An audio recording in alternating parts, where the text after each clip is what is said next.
அனைவருக்கும் வணக்கம். ஔஷதம் சித்த மருத்துவ மையத்தின் சார்பாக உங்களின் மருத்துவர் டாக்டர் மோ கலைவாணன். இந்த பகுதியில் கால் நரம்பு சுண்டி இருக்கிற பிரச்சனையை பற்றி பார்க்கலாம். இது நிறைய பேருக்கு வரக்கூடிய பிரச்சனை தான். இது எப்படின்னா, நைட்டில் தூங்கும்போது அவங்களுக்கு கால் கண்ட சதற்குள்ளே பிடிச்சி இருக்கிற மாதிரி இருக்கும், இல்லை கால் நரம்பு பிடிச்சி அந்த விரல்கள் கோணிக்கு போகிற மாதிரி இருக்கும். இந்த மாதிரி கண்டிஷன் எதனால் வருது அப்படின்னு நம்ம பார்த்தோம்னா, இதுக்கு மிக முக்கியமான காரணங்கள் அபானன் வாயுன்னு ஒன்று இருக்குது. அதோட செயல் என்னென்னா, கீழ் நோக்கி இறங்கக்கூடியது அபான வாயு.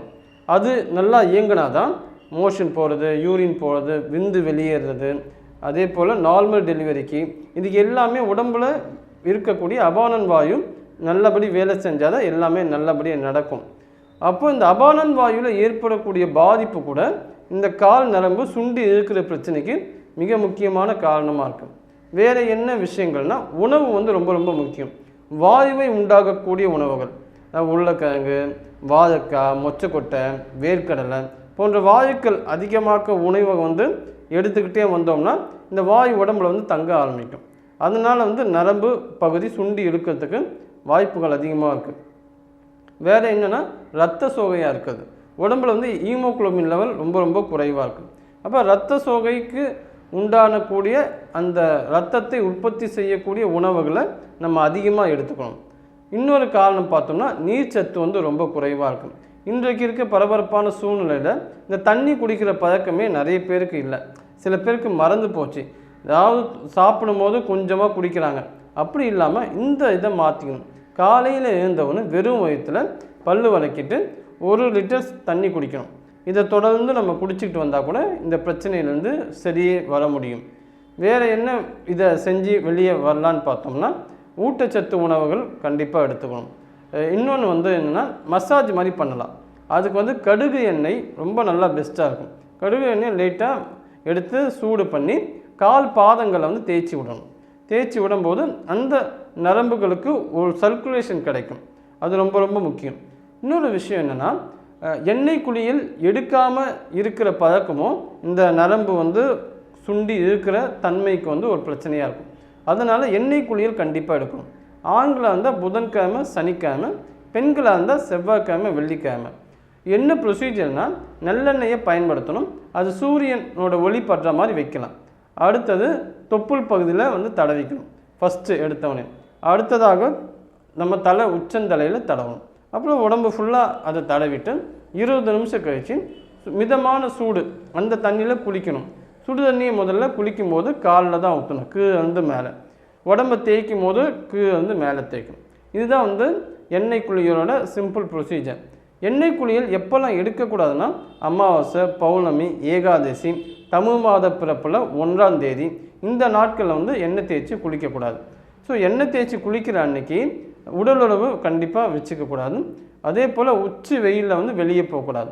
இந்த ப்ரொசீஜரை ஃபாலோ பண்ணிக்கிட்டு எண்ணெய் குளியலும் கரெக்டாக நீங்கள் எடுத்துகிட்டு வந்தீங்கன்னா இந்த கால் நரம்பு சுண்டி இருக்கிற பிரச்சனை ரொம்ப எளிதாகவே வெளியே வர முடியும். இன்னொரு ப்ரிப்பரேஷன் பண்ணலாம். பூண்டு 5 பல்லு பூண்டு எடுத்து நல்லெண்ணெய் ஒரு 100 ml எடுத்து அதை மிக்ஸ் பண்ணி நல்லா காய்ச்சணும். எண்ணெய் பதத்து வந்த பிறகு அதை நம்ம கால் பாதங்களை மசாஜ் மாதிரி நம்ம தடவலாம். இது கூட இரத்த ஓட்டத்தை நல்லபடியாக சீர்படுத்தும்.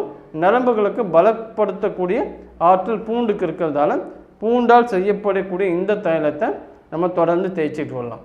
இந்த நரம்பு பலவீனத்துக்கு புளி பத்தும் போடலாம்.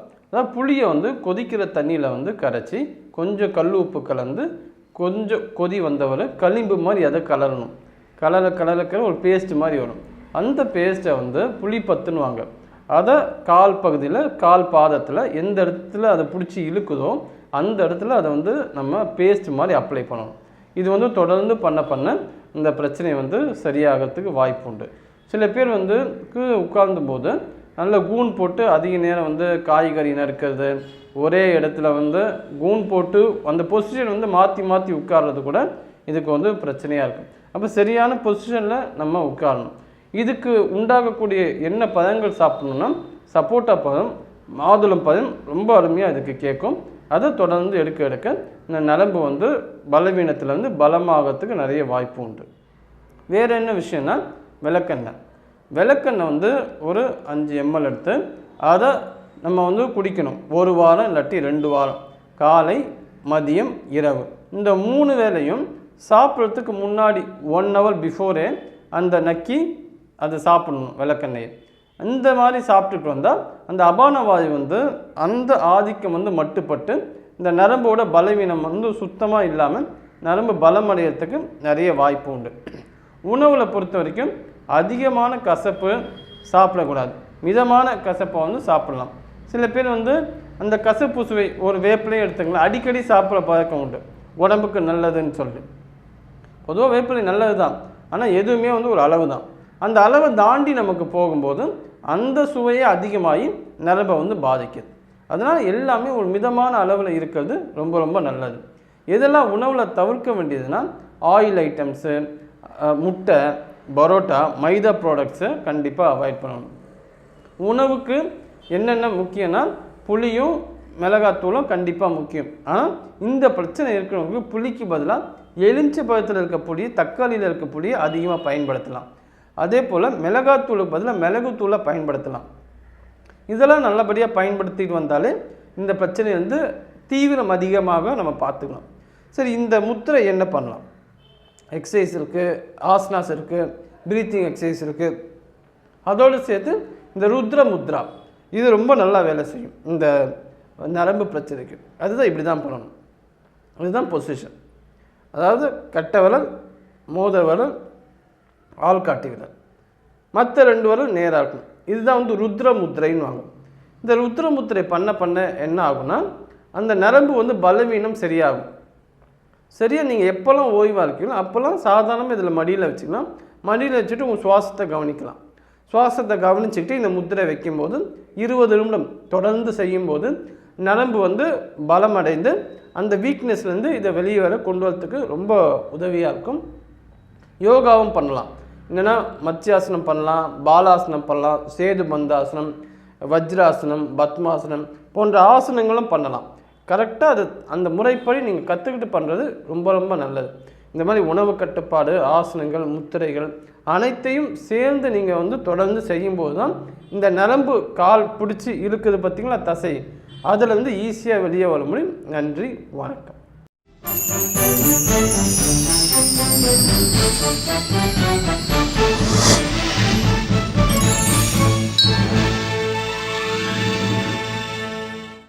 பென் டிவி நேயர்களுக்கு வணக்கம். சப்ஸ்கிரைப் பண்ணாதவங்க சப்ஸ்கிரைப் பண்ணுங்கள். சப்ஸ்கிரைப் பண்ண பிறகு பெல் ஐக்கான் பட்டனை வந்து கிளிக் பண்ணுங்கள். அதில் வந்து ஆல் நோட்டிஃபிகேஷன் ஒரு ஆப்ஷன் இருக்கும், அதை கிளிக் பண்ணிங்கன்னா உங்களுக்கு இந்த வீடியோ அப்லோட் பண்ணுறது கரெக்டாக அந்த மெசேஜ் உங்களுக்கு வந்து சேரும்.